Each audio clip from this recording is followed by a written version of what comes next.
Andre Santos is being targeted by Manchester United and Newcastle. Napoli have joined the queue for Argentina winger Alejandro Garnacho. Everton have agreed a deal for Tyreek George and it looks like he's finally on his way out of the club. Como are interested in another Chelsea centre-back, potentially on a loan. The talks for Maxence Lacroix are still going on behind the scenes and maybe we can expect a bid this week. Sunderland's stance on Granit Xhaka is not changing and per Fabrizio Romano, it's over for now. Chalobah is giving priority to Inter Milan even though Como came in with a higher bid. Chelsea are also supposedly going back in this week for Spanish left-back Pep Chavarria. And despite not finding a suitor for Enzo Fernandez yet, Xabi Alonso is supposedly targeting 2 replacements from Real Madrid. Welcome, Blue Believers, to another episode of the Stamford Sync, where we are syncing up with everything Chelsea FC. And we have got a huge amount of transfer news to get to today. It's all popping off, so let's get into it. Pice posted this via the Guardian Sport. Breaking: Manchester United are interested in Andre Santos, valued in the region of £50 million.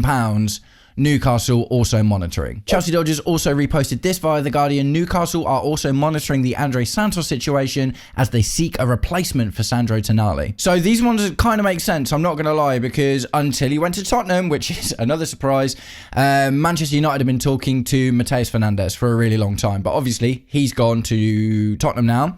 And obviously, from the Newcastle perspective, Sandro Tonali has also gone to Tottenham. So Tottenham seem to just be swooping in on everyone's targets, and now everyone's looking for a midfielder. So as far as the Manchester United links go, this isn't the first time that Andre Santos has been linked to Manchester United. £50 million, like, he just goes. If that comes in, like, I would expect them to come in with a lower bid than that and try and get him for in and around 40. But if we could get £50 million for Andre Santos, look, what this is at the end of the day is it feels like it's the result of the market that's happening this season that is being driven by the likes of Tottenham and by the likes of Manchester City. Man City have obviously spent £120 million plus on getting Elliot Anderson from Nottingham, and Newcastle have spent £185 million combined on Matheus Fernandes from relegated West Ham and Sandro Tonali for £100 million from Newcastle. So it makes sense that at the moment centre midfielders are coming at a premium, right?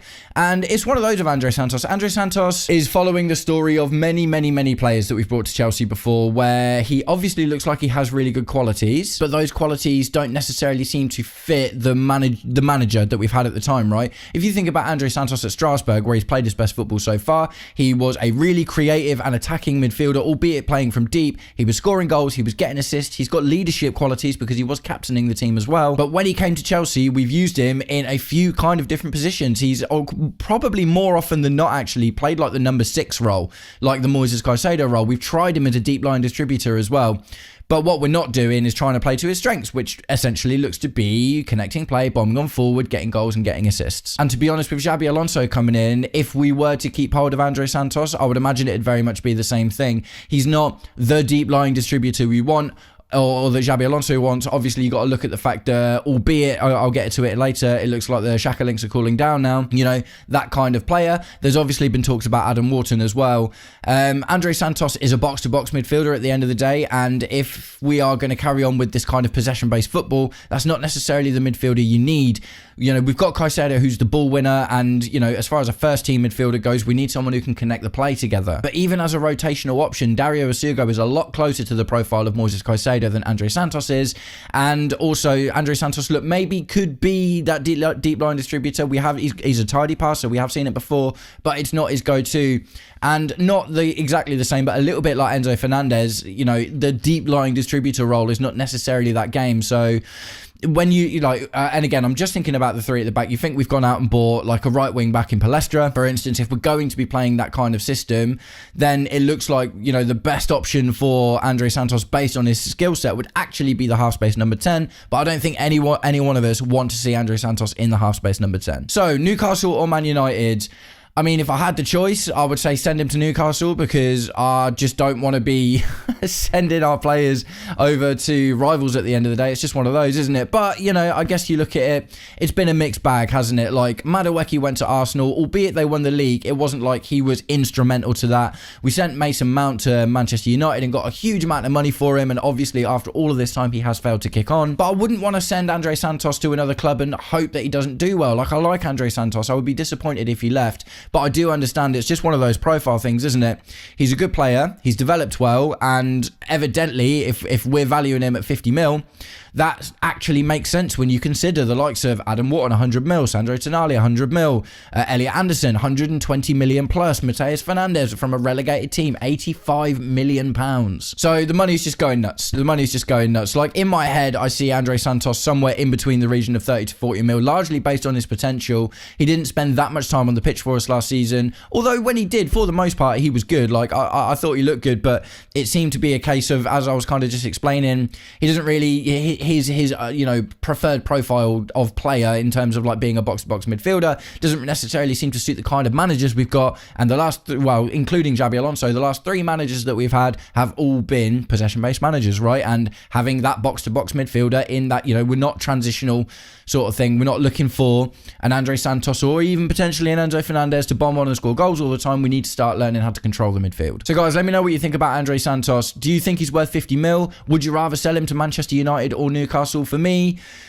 I don't think he's worth 50 mil, but the market's just going nuts. And if I had to choose out of the two, I would want to send him to Newcastle because I just don't like sending players to rivals. And guys, if you've made it this far into today's episode of the Stamford Sync, please do me the distinct honour of liking and sharing the video, subscribe to the channel, or just roast me in the comments, whatever gets you through your day. Right, so time to talk about more potential outs, and next up we're going to talk about Alejandro Garnacho. Transfer News Live posted this by Ekram Konor, who is another up-and-coming reporter that we're seeing quite a lot of in this window. Napoli are interested in signing Alejandro Garnacho to strengthen their attacking options this summer. Chelsea could be open to selling the 21-year-old for around £40 million following growing frustration over his situation at Stamford Bridge. River Plate are also keeping tabs on Garnacho ahead of a possible move. So, do you know what's wild about this one? Like, I did a collaboration with Kai from Behind the Dugouts a little while ago, and I'm pretty sure he called this. He was just like, so he's been saying for a while, maybe it's time for Garnacho to go and try to play football somewhere else. He was good at Man United at the end of the day. When you think about it, Man United just continued to sink down the table, and his GA kept on going up and up and up. He was a good player for them. It hasn't really worked out at Chelsea, and for me, again, I think it's a style thing. It's not that I don't think there's a good footballer in Alejandro Garnacho. I think that the type of player that he is just doesn't suit the kind of football that we're trying to play. And this has been a problem, like, from the Blueco angle. They've been all about getting possession-based managers in, right? But because they keep buying players and they keep identifying targets, it just feels like we keep identifying the wrong ones. And at the end of the day, Alejandro Garnacho is not good at taking on his man either. Like, that's been one of the most frustrating things about him this season. So yeah, I thought it was interesting the Napoli thing came up, because not only did Kai say something about potentially him going abroad, I think it was him. It was him or me, but I think it was him. Actually said maybe Napoli would make sense, because look at the Premier League players likes of Scott McTominay, who kind of struggled to assert himself in the Premier League and has gone over there to do really well. Billy Gilmore as well, I think, for a little while was at Napoli. I'm not sure if he's still there now. But then obviously you've got Kevin De Bruyne is over there as well. But obviously he did assert himself in the Premier League. Kevin De Bruyne is one of the best midfielders of all time. But there's just something about Alejandro Garnacho to Napoli that fits, and I don't know what it is. It's a vibe thing, right? It's like, I know Antonio Conte's there. I think, has he left yet? Like, he normally doesn't do more than a few seasons, does he? But I don't know what it is, but there's just something in my head about Alejandro Garnacho to Napoli that makes sense. Now, the other interesting thing about this tweet in particular is the River Plate angle, because that's an Argentinian club, I think. Correct me in the comments if I'm wrong, but I think River Plate is a club in Argentina, and maybe that's just a good place for him to go and get comfortable and start to learn to enjoy his football again. The thing that Garnacho has on his side is time, right? Compared to like a lot of other players, and this is one of the good things about buying players at such a young age. Alejandro Garnacho isn't looking at the next move in his club like, oh, I'll never get the opportunity to be a big player again or come back to the Premier League or play for a really top club. And Napoli are a top club. Napoli will compete for top honours because, excellent players, brilliant manager, winning, history. So Napoli would be a good shout. River Plate would be an interesting one, like I say, because it would give him the opportunity to just get away from the noise and the lights a little bit. Learn to enjoy playing football again, and maybe use it as a stepping stone to kind of get back to his best self or discover his new self. Like I say, the thing about this, I've mentioned a few times before, Xabi Alonso starts training with the team in 4 days now. So I expect in the next week or so, a lot more of these, just not straight away because he actually needs a few days training with the guys, doesn't he?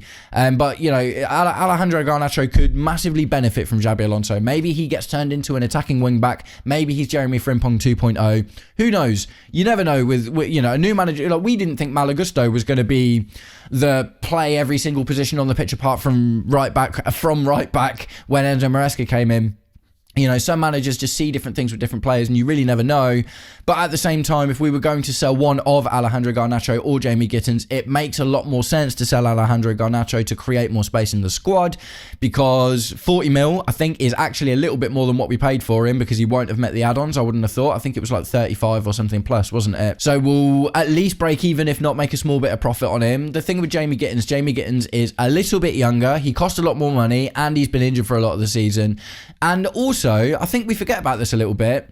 When Liam Rosenior came in, before he got injured, Jamie Gittins started to look good. And he was playing from the right side as well. And I do think that we need to consider the option that, especially if we go with wing backs, I know we've got Marco Palestra there for the first team spot, but the likes of Jamie Gittins and Alejandro Garnacho are potentially options for that squad. And you guys absolutely know that, because loads of you guys in my comments have been talking about the left side, and we've been talking about Giovanni Quenda, we've been talking about Pedro Neto potentially getting a shot out there as well. So we all understand that it is possible for wingers to become wing backs. Now, the reason I don't necessarily think that could happen with Alejandro Garnacho is he's not very good at taking on his man. And that's such an important part. Beating your man is such an important part of that wing back role. And if you look at Palestra, like, one-on-ones is his game. Do you know what I mean? That's exactly what we're looking for from that role. So I guess it would make sense if we can't unlock that in Alejandro Garnacho. If we get 40 mil for Alejandro Garnacho, yeah, cool. Like, it's difficult, even though the market's inflated at the moment, it's difficult to push Alejandro Garnacho for much more than that. With Andre Santos, he had a better season and he was more integral to the team when he played, albeit Garnacho got a lot more game time, but if anything, that actually hurts the situation a little bit. So guys, let me know what you think about Alejandro Garnacho. Napoli, River Plate, I mean, if he goes, we get 40 mil for him, it is what it is. Do any of you in particular want to keep him? And if we did, and imagine we do play at that three at the back, where do you think he'd play? Right, next up, Sayonara, Tyreek George. PY has posted this via Nizar Kinsella. Everton have agreed a 17 million plus 8 million add-ons deal to sign George, and Chelsea will get a 15% sell-on. That's it. He's been on loan there for the back half of the season. It's one of those that's kind of been bubbling under the surface for a little while. We knew Everton were interested. It is a good deal for us and it is a good deal for them. 25 million, it's in and around what I expected for Tyreek George. I think it's a little bit more than we initially were looking at getting from him, because he nearly went to Fulham last summer, didn't he? But the deal fell through at the final moment. I think Fulham pulled out. But 25 million for Tyreek George, who scored a couple of goals for us, but was not integral to the team, to the point we obviously loaned him to Everton. And I think he might only have gotten like 1 or 2 assists or something. Like, really not even a massive output from there. But what they see is what we saw is potential. And this raises an interesting conversation about Chelsea, right? Is like, the market's going absolutely nuts at the moment, and a lot of you have been talking about Enzo Fernandez, for instance, being like, why aren't we talking about 150 for Enzo Fernandez?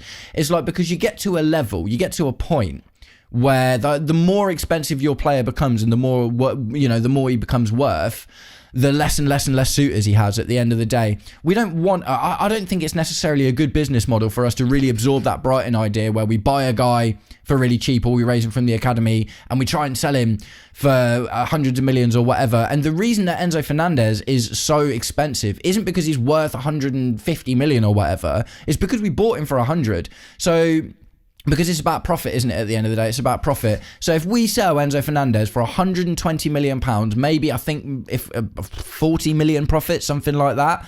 And that's if we get the 120. If we sell him for 100 million pounds, he's been with us for what? Three seasons now. We've had full 3.5 seasons we've had with him. He was bought for 100 mil on an 8-year deal, so that's going to be amortized at like 12-13 million a season. So do you know what I mean? It's just one of those. It's like, and then you've got the Tyreek George situation, and you've got the Andre Santos situation, we've got the Tosin Adarabioyo, we've got the Trevor Chalobah situation. The profit that you will make from the player really is what he's worth at the end of the day, and I expect us to keep doing things like this rather than we should, what you want to do, like, don't get me wrong, I'd be very happy to see the back of Enzo Fernandez now, but when you spend 100 million on a player and you're Chelsea, you want to keep that player. That's the thing. You don't really want to end up selling that player onto somewhere else. It's absolutely not ideal. So going through the rigmarole of valuing Enzo Fernandez at 120 mil and then trying to find a club that's willing to pay that for him is really difficult, because as a player, he's not everyone's cup of tea.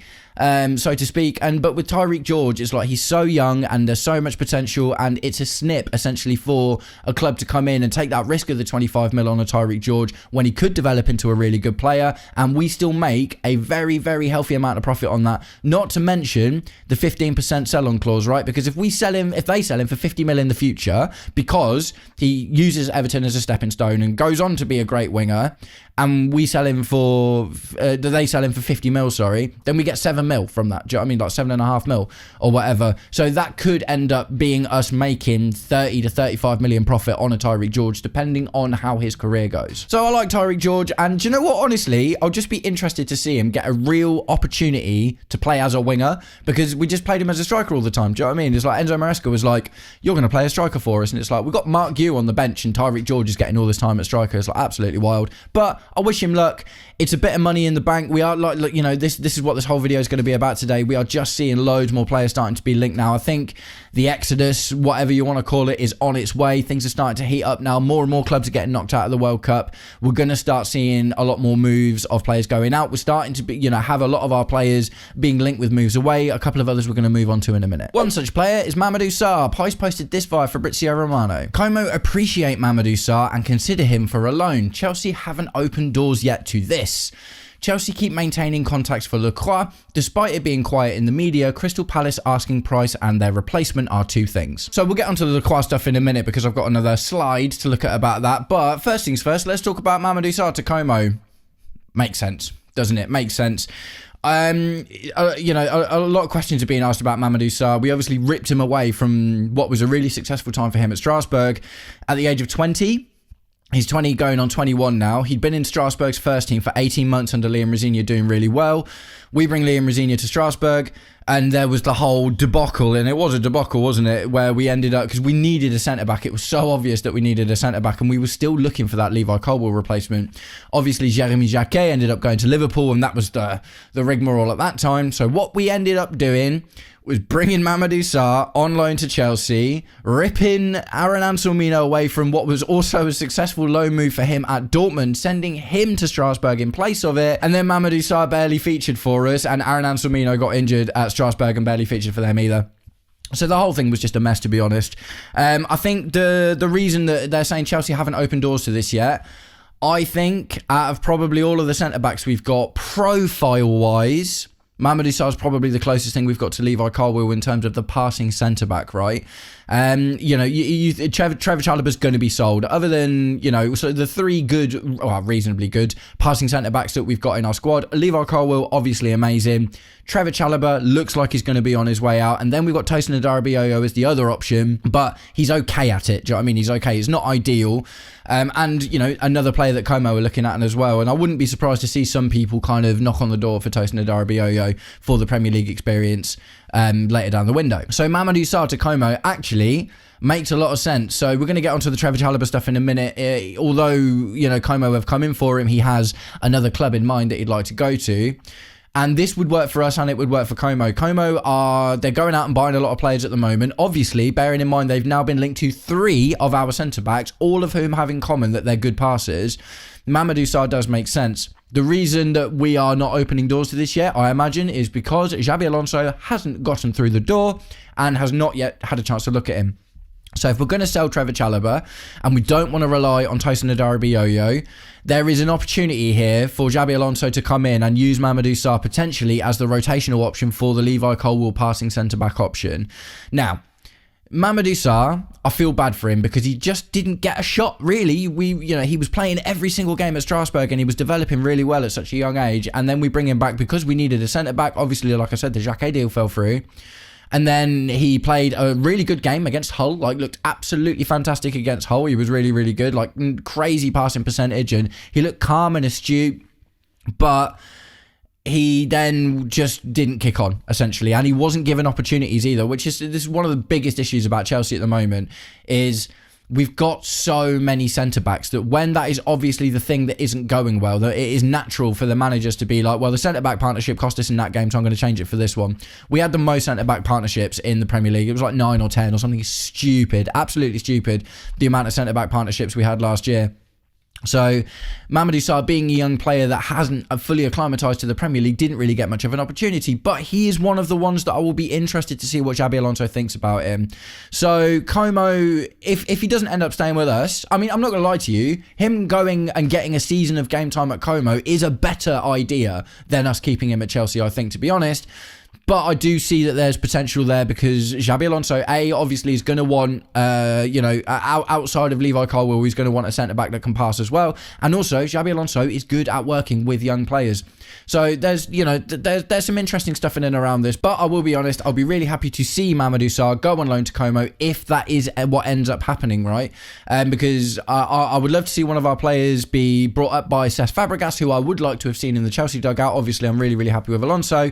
It makes sense for the type of player that he is. It's definitely a step up from Strasbourg. You consider that Como are in obviously the Champions League, which is absolutely unbelievable. Cesc Fabregas is also really good at working with really young players. It works for Como because they wouldn't have to spend a huge amount of money on him, and I just think it makes sense all round. If we don't end up keeping him here, let me know what you think. Right, so we mentioned Lacroix in the last tweet, so let's have a little look at him now. Chelsea Dodgers posted this via Fabrizio Romano. I'm told behind the scenes Chelsea are maintaining active contacts for Maxence Lacroix.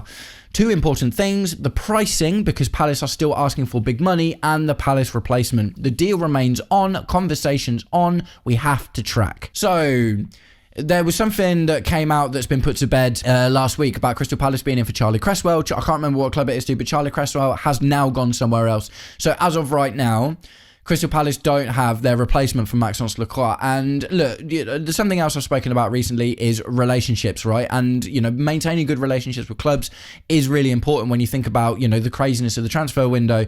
I think it's been evident since I had that conversation by Real Madrid coming out and saying what they said about Enzo Fernandez. One of the reasons they did that is because they want to maintain a good relationship with the institution of Chelsea. Also, vis-a-vis the Granit Xhaka situation, which we're also going to get onto in a minute, one of the reasons that Chelsea, aren't pushing is because supposedly they want to maintain a good relationship with Sunderland, which you never know, might mean that there's another opportunity for a loan for Mark Gill or something like that. Maybe we've got something lined up with Sunderland going forward in the window, and that's another reason for it. But Crystal Palace, out of all of these relationships, is one of the most important ones to us because we send loads of players to Crystal Palace, right? We send loads and loads of players to Crystal Palace.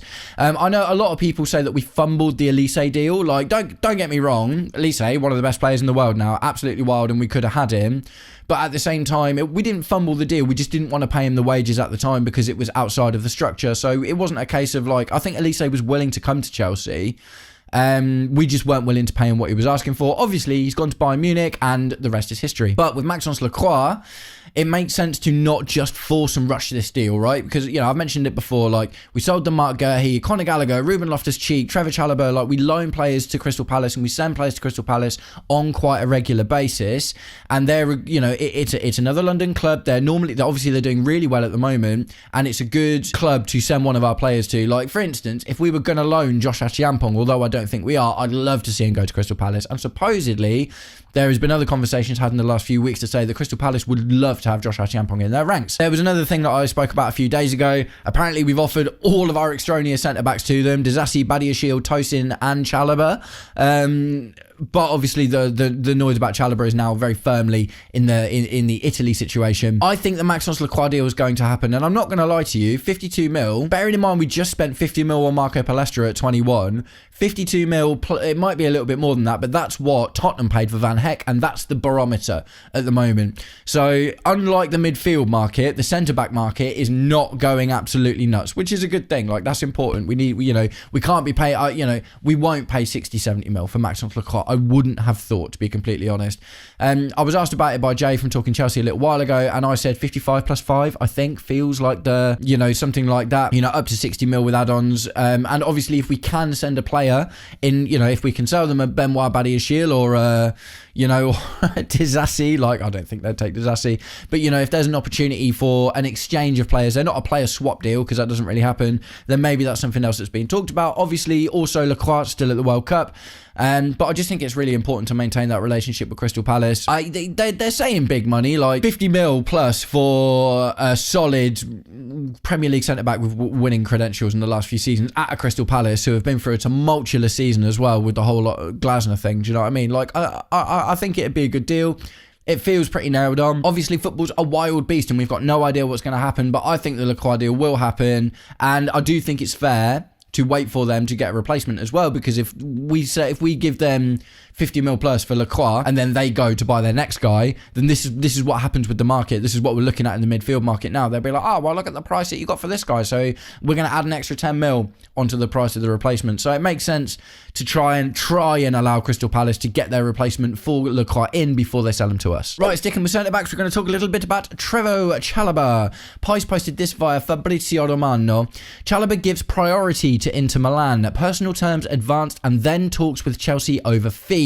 Como will withdraw from the race mid next week if Chalobah continues to give preference to Inter. The context of this is Como put in a bid for Chalobah. It was too low. Then Inter Milan came in with a slightly higher bid that equates to like 25, 26 million. And then supposedly Como have now come, like, are willing to come back in with the 30 mil that we want, which I think was 25 plus 5 add-ons, in order to get the Chalobah deal over the line. But Trevor Chalobah, kind of understandably, is, kind of preferring the idea of going to Inter. Inter, massive club, massive winning credentials. I think Cesc Fabregas' Como are amazing, but it is more of a question mark as a player at the end of the day.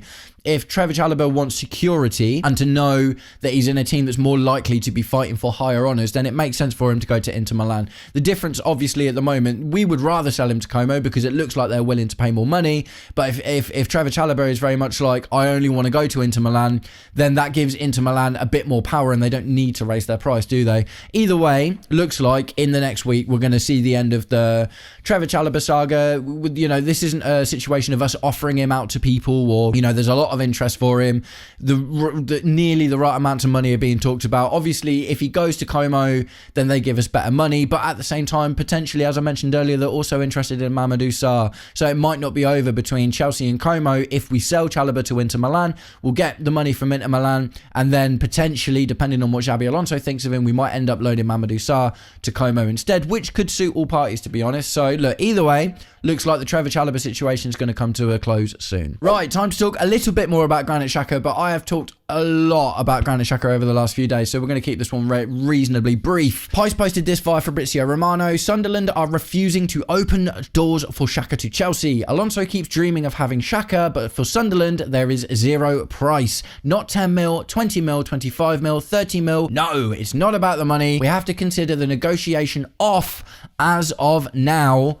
It's not moving. So this kind of, and it's Fabrizio Romano, to be like, this is the hard thing about being a content creator, man, is like a lot of the news I reacted to yesterday, well, a big one was from Fabrizio Romano being like, Sunderland believe it to be closed, and this, that, and the other, and Fabrizio was saying Chelsea is still interested in looking at putting in another bid, but he's come out with this one today, so he's got new information saying that as of right now, which again is not final in itself, and maybe something changes when Xhaka comes back from the World Cup. Who knows, when he can get a bit more involved in the conversation. A couple of you guys in my comments, Sunderland fans, always a pleasure to see you, by the way. I think one thing I will say, just like a quick break from all of this, Sunderland fans on YouTube, you guys are wicked, man. Like, I don't often see that many fans from other clubs in my comment section because obviously I'm a Chelsea channel, but whenever there's something connected to Sunderland, whether it being you beating us in the Premier League or whether it comes to the Xhaka thing, you guys come and make yourself heard, and I absolutely love it. So fair play to Sunderland fans just for getting involved. But it does look like, as of now, that it's not happening. And like I say, it was weird because some of you yesterday came in and were like, Xhaka has told Alonso that he's staying at Sunderland. I couldn't find that anywhere. I looked for ages to find this news because I would have reported on it, and it's that'd be big news. That, and I even said it in my video yesterday, if the player says it's over, then it's definitely over. When it's club to club, like you never know what's going to happen, but when the player comes out and says, no, I'm not going anywhere, I'm staying at Sunderland, then it's like, right, okay, it feels more believable. But I looked everywhere and I could not find that absolutely anywhere, and not even from like a non-reputable source or whatever. There is nowhere outside of and I don't know the Sunderland football sphere very well, but obviously when we talk about a lot of stuff, it's from The Athletic or Fabrizio Romano. It's like not Chelsea sources, we just look at aggregators.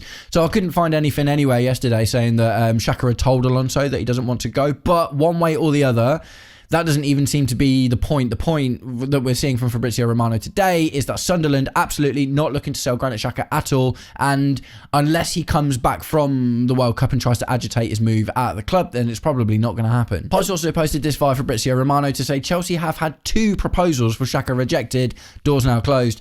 Now, this is an interesting one because the first proposal was everywhere. The 8 million proposal, right? I think David Ornstein dropped it, or Florian Plettenberg, someone dropped it, but it was the 8 million bid. Now, there's been a second one, and we heard that it was going to be 10 to 12.5 million pounds, but apparently that bid has gone in and it's been rejected. So as of right now, zero talks of Granit Xhaka, so let's move on to something else. Chelsea Dodgers posted this via Fabrizio Romano. Next week is going to be an important one for Chelsea. They are expected to return to the table with Rayo Vallecano for Pep Chavarria to try and advance the deal. So, last we heard on this, Chelsea went in with a £10 million bid. They said, no, we want 15 plus, essentially. So, and then there was some wild story about him having a €50 million release clause. Like, that's never happening. Absolutely never happening. When, there's no way we'll pay that sort of money. Like, we're not paying that for Granit Xhaka, do you know what I mean? And we obviously don't want to go in with that sort of money for an older player. Pep Chavarria has just turned 28. We're not going in with 40, 50 mil for a 28-year-old left-back from a mid-table La Liga team. It's absolutely not going to happen. But if we can get him, I think we'll get him. I think it will be 15 mil plus, something like that, which is in and around the money that they are asking for him. They won't hold to the transfer clause, the release clause, and it's different when players at Spanish clubs have release clauses because it's a legal requirement in all of their contracts. Every single player in La Liga has a release clause, where that's not the case in the UK. It's a choice that the clubs can make.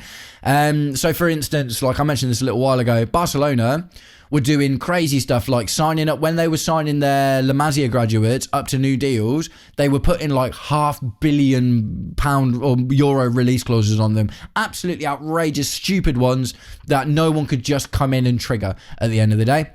Now, the thing with a release clause is the player has to agree to it. It can't just be the club decides the release clause and that is what it is. Like, the player has to agree with the release clause as well. So Pep Chavarria has been at Rayo Vallecano for a while, and when he last signed his new contract, he will have agreed this €50 million release clause, but that doesn't mean that that's the only price that will get him out at the end of the day. It's going to be one of those, like, Rayo Vallecano will look at it and be like, right, okay, this is what we can afford to lose him for, or whatever, or to make enough profit. Sounds like we're going to go back in for him. Sounds like it might happen this week. Let me know what you think about him in the comments. And that's all of the more believable news at the moment, but we're going to end today's video with something a little bit wild. Transfer News Live posted this via Sport. Chelsea boss Xabi Alonso wants the club to target Aurélien Tchouaméni and Arda Güler if Enzo Fernandez leaves this summer. Alonso is said to remain a huge admirer of both players from his time at Real Madrid and sees them as his preferred replacements should Chelsea receive an offer for Enzo. So, this came out today, and I was just like, this is wild, man. And there's a couple of reasons. There's like, one, Enzo Fernandez probably not going anywhere, is he? Bar some crazy, Atletico Madrid is the interesting, is one that we've been talking about in the comments for the last few days. There has been news about City and Arsenal potentially being interested in him, but do I see either City? Like, do I see Man City spending 120 million on Elliot Anderson and then coming in and spending 120 million on Enzo Fernandez in the same summer before the 115? Stranger things have happened. Like, I don't necessarily see it, but Arsenal haven't gone out and bought a big player yet, have they? They haven't actually, like, they're looking at selling the likes of Trossard, for instance, and I think Martinelli might be on his way out as well.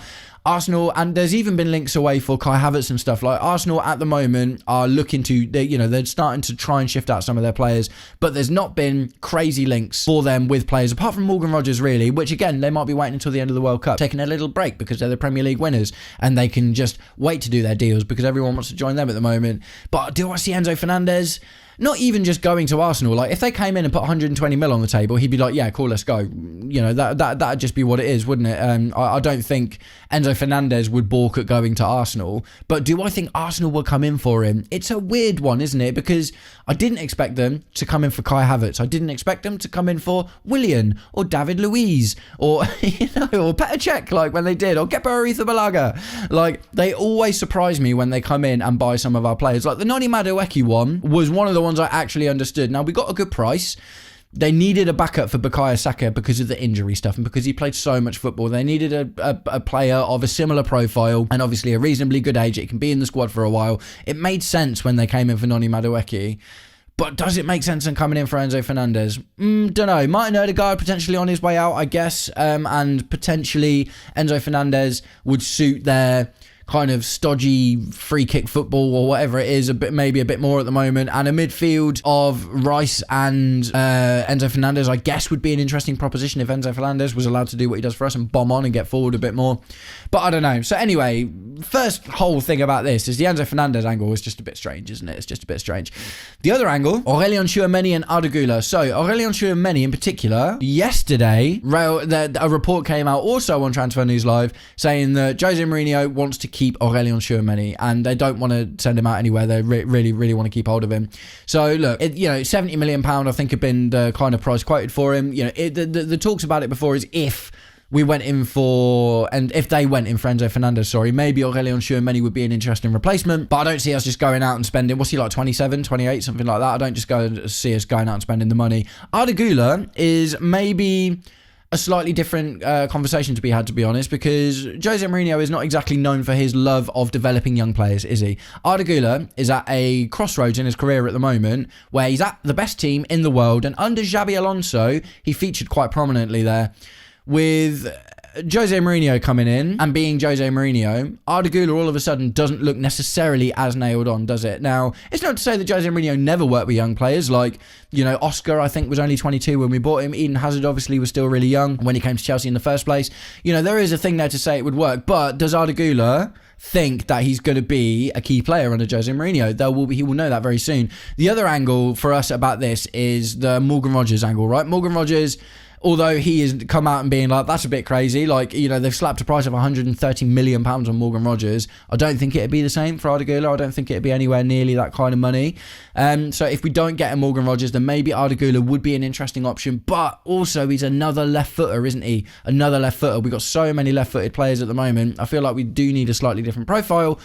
But Alonso has worked really well with Arda Güler before. He knows how to get the best out of him, and it would be interesting to see if that's something we'd go in for, but I don't think so. And a lot of this is also revolving around the idea that we sell Enzo Fernandez, and as of right now, it just looks like that's not going to happen, does it? Right, guys, this has been a chunky one. There's been loads of stuff to talk about today, but I want to know what you think about everything that we've talked about. Andre Santos to Manchester United or Newcastle for £50 million. I would ship it. I would not like to see him go to Manchester United, but if he went to Newcastle, I'd be cool with that. Alejandro Garnacho to Napoli, makes sense. Potentially an option for River Plate there. Tyreek George, 25 mil to Everton. It's a here we go. Potentially, we could make a little chunk if he's sold on later as well. Como interested in Mamadou Sarr on a loan if the Trevor Chalobah move doesn't go through for them. That absolutely makes sense. Still talking about Lacroix. Personally, I do expect that one to happen. I'm not surprised that this one's taking a little bit longer, to be honest. Right now, Xhaka deal is off, and I'm kind of glad, to be honest, because although I ship it, I'd love to see Xhaka at Chelsea. I just want to talk about something else for a little while. So maybe we'll wait and see what happens when Granit Xhaka finishes at the World Cup. But as of right now, according to Fabrizio Romano, no more talks to be had. It looks like we're going to go back in for Pep Chavarria this week, so we could be seeing another new player in blue. And Arda Güler and Aurélien Tchouameni, admired by Xabi Alonso, obviously from his time working with them. It relies on us selling Enzo Fernandez. So look, I don't know. I'm just not convinced that anyone's going to come in for him now. And if they do, it's going to have to be cheaper. So guys, let me know what you think about all of that in the comments. Nice one, guys. I hope you all have an absolutely wicked day, and I'll catch up with you very, very soon. Take it easy. Peace.